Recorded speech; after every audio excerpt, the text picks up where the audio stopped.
হ্যাঁ, তো আমি তো কাঁচি টাচি কিছু নিয়ে আসিনি। আর দেখি হাত দিয়েই খুলতে পারি কিনা।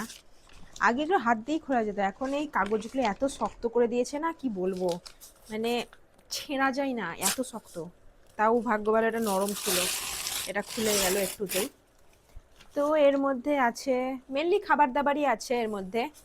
তো সব থেকে প্রথমে যেটা আছে সেটা হচ্ছে দুটো খেজুরের বক্স। এটা দুটো খেজুরের বক্স। আর এই খেজুরটা খেতে কিন্তু খুব ভালো। আর একটা আছে তোমার এই পিস্তাচিও কার্নেল, এই পিস্তা। আর আর কিছু নেই, আর বাকি খালি। তো এইগুলোই ছিল, একটা এই দুটো খেজুরের বক্স আর একটা পিস্তা, ব্যাস। আর তো কিছু দেখতে পাচ্ছি না।